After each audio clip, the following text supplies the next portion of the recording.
Hi, and welcome once again to the Leading with Love podcast. I'm Shauna, the host and founder, and I'm really excited to have you today because we're going to talk about bringing love into the workplace. Stay with me because I'm going to tell you how much success you can have as a leader with love in the business world, in the world of commerce. I have done this. I have experiential knowledge as to why this is true and how it can be done.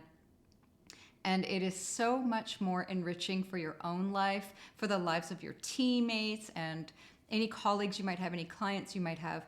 I am telling you, this is not only doable, but it changes, transforms the workplace. And it's such a beautiful thing to witness and be part of. And this is what I want to bring to you today.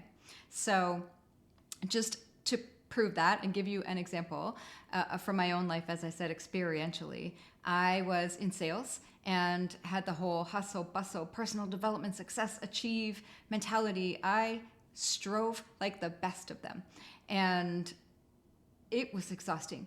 I have to be honest. I burnt myself out many, many times. And I was wearing suits and heels all the time with blisters on my feet, pounding the pavement, doing all the things, listening to things in my spare time that would help me get that edge. And I will just say again that it was exhausting. And one day, I just stopped. I stopped doing all of that and I recovered intentionally from the burnout. And I really took a look at my values and what I was doing and what I was bringing to this world and what I wanted my life to be about. And you know what showed up? Love. That is my value. That is the legacy that I wish to bring into this world. And so I decided, against all odds and every advice that was available at the time, piece of advice, to just be my authentic, loving, flowing self with my clients. And what this allowed me to do, there's a lot of things. But for one, I dressed differently. I wore comfortable shoes. I wore beautiful, flowy things that made me happy. I showed up happy and comfortable. I was so authentic that I said no. I learned how to say a gracious no to clients who were not aligned with the kind of loving relationship that I wanted to nurture.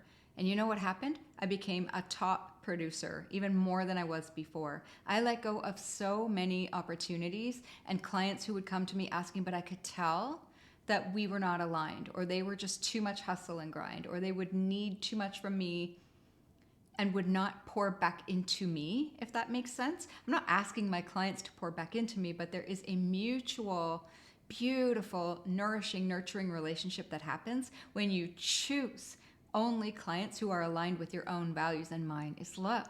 And so I showed up with everything I've got to these beautiful people. And you know what happened? They're like family. Literally, some of these people have been to my special event dinners, like Christmas with my family, Thanksgiving with my family. That's how much I love my clients. And they trust me with their investments. They trust me with their lives. They trust me with their homes. This was real estate, okay? And I, to this day, receive messages from these people who are like family to me and asking me if I can help other people that they know and love. It made such a difference to all of us. You cannot tell me that love does not make a difference. My colleagues in that arena, we love each other. I still get messages from them as well, telling me how much they love and appreciate the love and the vibrancy and the light and the joy that I brought into the workplace. I won an award for that, a community award, a community leadership award. I guarantee you that's because I was showing up with love. And the training that I did for the team was infused with love, thinking about how each one of them would be receiving it and what value I could bring to them and how I could serve them. And the clients that I had and the clients that I have now and the speaking that I do, everything that I do, I'm bringing my most authentic, loving self to the table, to the world, and that is how I lead with love. And I bring conversations here to you, for you, with people who also are leading with love, because this is what I see is needed in the world. And you know what? When I'm on LinkedIn or social, I see now so many leaders who are kind of in that success arena, who used to talk about crushing it and hustling and, go get 'em tiger, who are now actually speaking about beautiful things like love and kindness and empathy and authenticity and showing up with your heart in the game. The world has changed. So let us change with it and be part of the solution to the exhaustion and the burnout and the overwhelm that we were all having before. So you, as a leader, if you're a CEO, if you lead a team, if you have salespeople under you, I am telling you that even though it feels like you should divide personal and business, that is not how the world works now. We are human first, and we all bring ourselves to work. We can't just turn it off. And so if you have empathy for the people on your team, for the people you are calling on sales calls, if you're a salesperson, if you actually see the being in behind whatever their job title is, or if they're looking up to you as CEO or leadership in some way, it's not just a numbers game. It's not just this person could be replaceable and you don't know who they are. Get to know your team. Get to know your clients. Show up with heart. If you're having a seminar or a retreat or a workshop, actually spend. So here's one thing that I'm really passionate about and that really works. So when you go to a seminar, we've all done this in the business world, I'm sure. And by the end of the weekend or the day or whatever it might be, you feel lit up and you feel excited and you know everybody in the room. You've had these little workshop and connection exercises and you've gotten to know these people and their friends, and you take all of those beautiful things with you and you're glowing and happy at the end of it. One way to really prime your audience for your workshop or your seminar or whatever it might be is to spend a few minutes, I kid you not, going through a guided meditation. This is something that I do at the beginning of the event.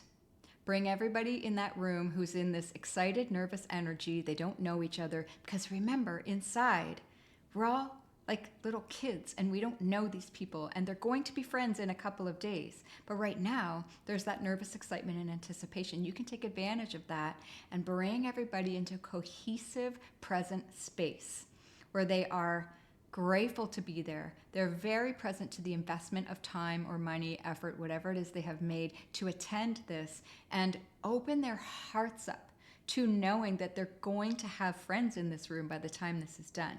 And by doing that, what you will do is you will have a way more receptive audience to whoever your speakers are or whatever the information is that you are presenting, because these people are going to be primed instead of nervous, and they're going to be open and they're going to be calmed, right? Instead of like, how long is this going to be, or whatever their thoughts might be, because nothing is ever the way you expect it is. It's going to be. So those expectations that are in their heads, you can just actually ask them to set them aside and just be here with me now, or bring someone in to do this for you, whatever it is, but spend a few minutes getting everybody into their hearts at the beginning of your event. And I am telling you, this is a way that you can show leadership, lead with love in your business, in your event, as a leader in whatever capacity that is. These are just a few examples, but there are tons of them that I could give you. But today is a bit more of a businessy message because I know that this works. I know that it matters.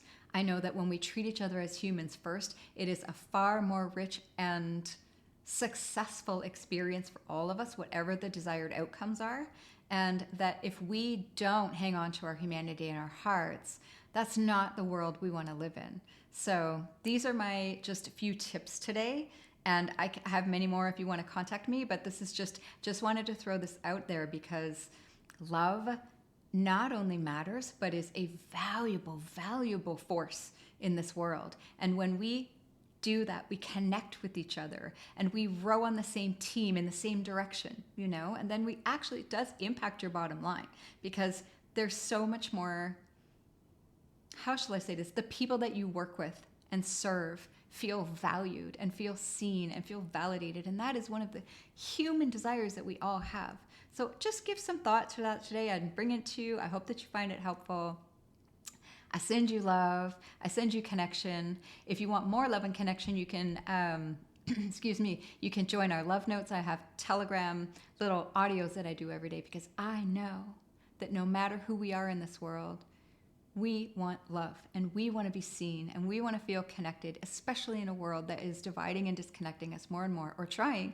Well, let's be the antidote to that. Okay? Okay. Thanks for being here. See you next time.